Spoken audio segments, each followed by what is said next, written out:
Are you struggling to take good photos with your mobile phone camera? Well, in this video, I'm going to walk you through some tips and tricks you can use to begin shooting better photos with your mobile phone.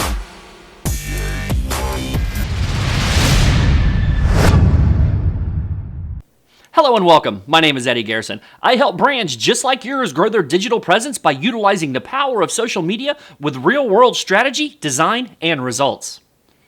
I'll show you how to take your brand's digital presence to the next level with actionable tips, strategies, and tactics you can start using today.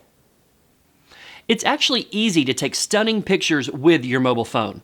You just need to know how to use the camera settings and learn how to use the built-in camera app to take incredible photos. And you may even discover some hidden mobile phone camera features that you never even knew were there. The first tip we're going to discuss is turn on the camera grid for improved composition. The built-in camera app lets you display grid lines on the screen. This grid has 2 horizontal and 2 vertical lines. These grid lines help you create photos with better composition. For example, you can use it to compose your shots according to the rule of thirds. This rule states that it's better to place your subject off-center rather than in the middle of the frame. Use the grid to position your subject where 2 of the grid lines meet.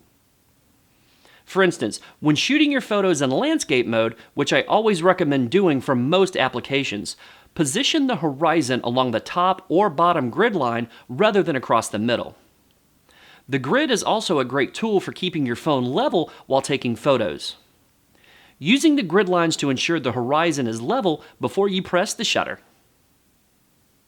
Now, one of the most important mobile phone camera tricks you can learn is how to set focus in your photos.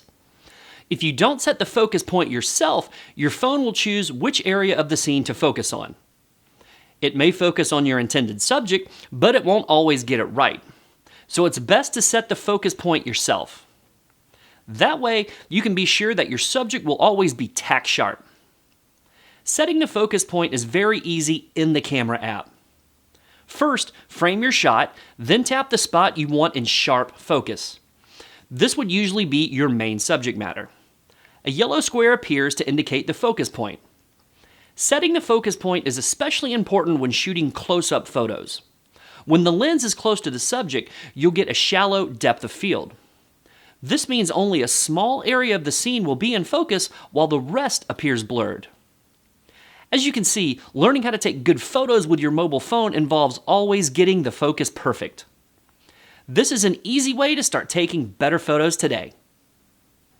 Exposure is another important mobile phone camera feature that you should master.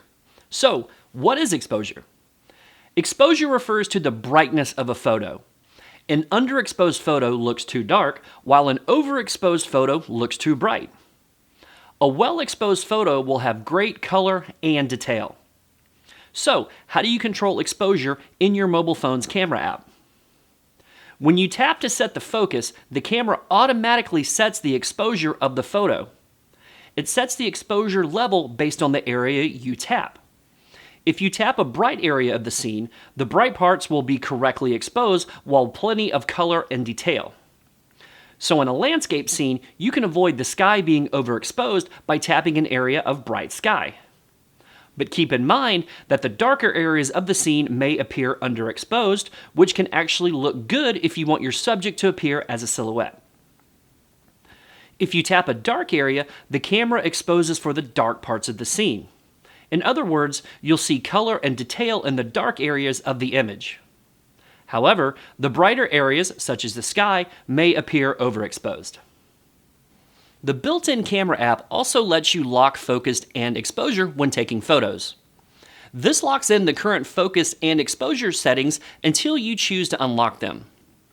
To lock focus and exposure, tap and hold the screen for a couple of seconds. A yellow box with AEAF lock will appear at the top of the screen. So, why would you want to lock focus and exposure? Well, one reason is that it lets you take several photos of a scene without having to set focus and exposure for each shot. Set it once, then keep shooting as many pictures as you want. Another situation where you would use AEAF lock is if anything is moving in the scene. If you don't lock focus and exposure, the camera might refocus on anything that moves within the frame. AEAF lock is particularly useful in street photography. You can compose the photo in advance, locking focus on the area where you think a person will appear. Then wait for a person to pass through the frame and press the shutter. Because you used AEAF lock, the camera won't refocus or reset exposure when a moving subject enters the scene. AEAF lock is one of the most underused mobile phone camera settings, but it's also one of the most useful camera tricks you can learn.